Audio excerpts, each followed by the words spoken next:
Dear friends, I am Dr. Mahesh Kumar and I am going to speak today about cervical myelopathy. हाथों में कमजोरी महसूस हो रही है, जकड़न महसूस हो रही है, झिनझिनी महसूस हो रही है, ठीक से लिख नहीं पाते हैं, ग्लास ठीक से उठा नहीं पाते हैं, बटन ठीक से लगा नहीं पाते हैं, चलने में लड़खड़ाहट होती है, पूरा शरीर जकड़ा हुआ लगता है और जैसे ही गर्दन झुकाते हैं तो कई बार करंट जैसा ऊपर से नीचे तक जाता है। अगर इस तरह की समस्या लोग बताते हैं आपको या आपको महसूस होता है कभी, तो ये समस्या है सर्वाइकल स्पॉन्डिलाइटिक माइलोपैथी। सर्वाइकल माइलोपैथी की समस्या है। माइलोपैथी है जिसमें नस सूख जाता है, गर्दन के अंदर जो स्पाइनल कॉर्ड होता है सूखना स्टार्ट होता है दबाव के कारण, स्पेस कम हो जाने के कारण, और वो जो चेंजेज आते हैं वो माइलोपैथिक चेंजेज जो आता है डैमेज होने के कारण, इसके कारण ये समस्या चालू होती है। इसे समझना बहुत ज़रूरी है क्योंकि ये स्लो डिजीज़ है। जब समस्या आपको पता चलती है तब तक अंदर स्पाइनल कॉर्ड काफ़ी हद तक डैमेज हो चुका होता है। अर्ली स्टेज में इसको समझना, जानना, डायग्नोज करना बहुत ही जरूरी है।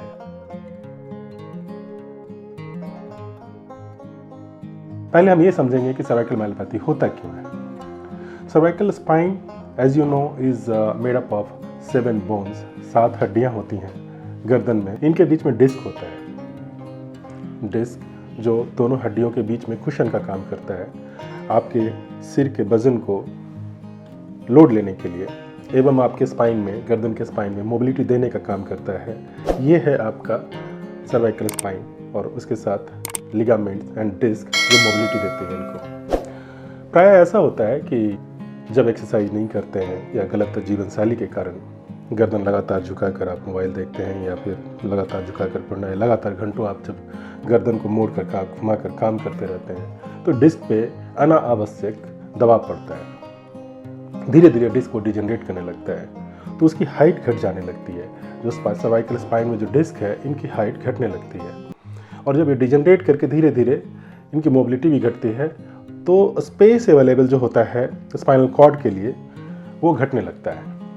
तो ये जब स्पेस घट जाता है तो स्पाइनल कॉर्ड के लिए जगह नहीं रहती है, तो स्लोली उस पर कंप्रेशन स्टार्ट होता है। अल्टीमेटली होता है यही कि स्पाइनल कॉर्ड दब जाता है, उसके नर्व में चेंजेज आने लगते हैं, उसका कुछ हिस्सा डैमेज हो जाता है और इसके कारण आपको काफ़ी सारी परेशानियां होती हैं।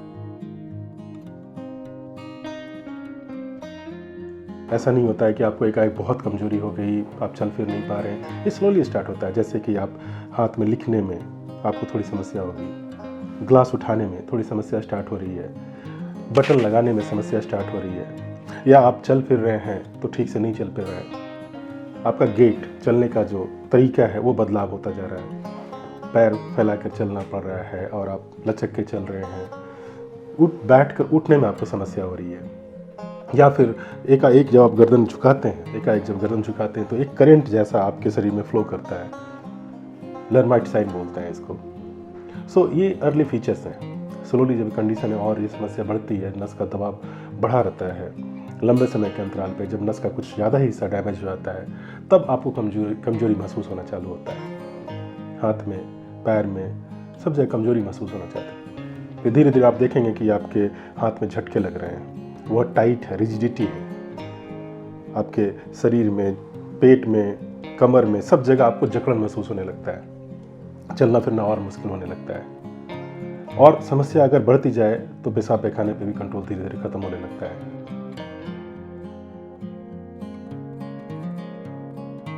एमआरआई यूजुअली कंफर्मेटरी होता है। एमआरआई से आपको पता चल जाता है, जो उसमें चेंजेज आते हैं, T2 में स्पेसिफिक T2 सीक्वेंस होता है, उसमें जो बदलाव आता है उसमें प्राय कंफर्मेशन हो जाता है कि ओके पेशेंट को माइलोपैथी है। अनफॉर्चुनेटली इस कंडीशन में प्राय जो पेशेंट जब आते हैं तो अक्सर वो 30 to 40% का नाल कंप्रोमाइज और सर्टेन एरिया ऑफ माइलोपैथिक चेंजेस हो रखा होता है, कुछ डैमेज हो रखा होता है। तो ऐसे कंडीशन में प्राय सर्जरी की ज़रूरत पड़ती है और सर्जरी के जो चॉइसेस होती हैं, किस तरह की सर्जरी होती है, वो आपको हम बताने जा रहे हैं। सर्जरी आपके स्पाइन में की होल सर्जरी आजकल होती है। की होल सर्जरी यूजुअली माइक्रोस्कोप के हेल्प से बहुत छोटे से चीरे से हम लोग कोशिश करते हैं, खासकर अगर माइलोपैथी अर्ली स्टेजेस में है, 1 सेगमेंट या 2 सेगमेंट लेवल पे लोकेटेड है, तो उसको हम लोग छोटे से चीरे से ही ACD, एंटीरियर सर्वाइकल डिस्केक्टमी फ्यूजन या एंटीरियर सर्वाइकल कॉर्पेक्टमी एंड फ्यूजन, दी ज़्यादा सर्जरी यूजुअली एंटीरियर ही करना पड़ता है क्योंकि दबाव मोस्टली एंटीरियर ही होता है। स्पॉन्डिलाइटिक माइलोपैथी का दबाव मोस्टली स्पाइनल कॉर्ड पे आगे से होता है, इसलिए सर्जरी भी आगे से की जाती है। इसमें हम डिस्क हटाते हैं अगर डिस्क के कारण माइलोपैथी हो रही है, या अगर पूरा डिस्क और बॉडी के कारण हो रहा है, 2-3 लेवल पे है, तो उस समय हम लोग कॉर्पेक्टमी करते हैं। एक सेगमेंट ऑफ बोन को हटाकर आपके नस को फ्री कर देते हैं, उसके जगह पे आपकी हड्डी या स्पेशलाइज किए जाते हैं उसके थ्रू फिक्स कर देते हैं। छोटे से चीरे से ये काम हो जाता है। इसके बाद आपको काफ़ी समय के लिए ध्यान रखना पड़ता है, एटलीस्ट 3 महीने के लिए, जब तक ये हड्डी पूर्णतः जुड़ न जाए। आगे भी आपको जीवन शैली ठीक रखनी पड़ती है ताकि आप दोबारा इस परेशानी से, ये परेशानी बढ़े नहीं और जहाँ तक संभव है सुधार हो पाए, क्योंकि 100% सुधार मोस्टली संभव नहीं हो पाता है, कुछ परेशानी बाकी रह जाती है, क्योंकि ये जो बीमारी है जब पकड़ में आती है तब तक काफ़ी लेट हो रखा होता है। माइलोपैथी नहीं हो ऑब्वियसली बेस्ट है। इसके लिए आपको सर्टेन चीज़ें करनी पड़ेंगी, जैसे जीवन शैली में बदलाव। जीवन शैली में बहुत 3 चीज़ें हैं शायद, अगर आप याद रख पाएँ, ये बहुत ही महत्वपूर्ण है। तनकर चलें, तनकर बैठें और कम बैठें। और जब आप तकिया का इस्तेमाल करते हैं, सोने का जो तरीका है, आपका सिर और शरीर एक लाइन में रहे, ताकि स्पाइन को एक नॉर्मल अलाइनमेंट मेंटेन किया जा सके। कोई भी आप काम कर रहे हैं, आप कोशिश करें कि जो स्पाइन का नेचुरल पैटर्न है, अलाइनमेंट है, वो मेंटेन रहे। जब आप सो रहे हैं, ऑफिस में काम कर रहे हैं, मोबाइल देख रहे हैं, या कोई भी एक्टिविटी में रह रहे हैं आप, लेकिन आप ये कोशिश करें आपके स्पाइन का अलाइनमेंट एक लाइन में मेंटेन रहे, जो उसका नेचुरल अलाइनमेंट है, cervical curvature, dorsal curvature, lumbar curvature, ये मेंटेन रहे। Then there are certain exercises, simple exercises, bridge, superman, there are few exercises you need to do on regular basis. दिन में अगर आप 5 मिनट, सवेरे शाम को 5 मिनट, इतना भी अगर कर लेते हैं और ये आपने पोस्चर ठीक से मेंटेन किया, तो आपका स्पाइन नॉर्मल मेंटेन रहता है।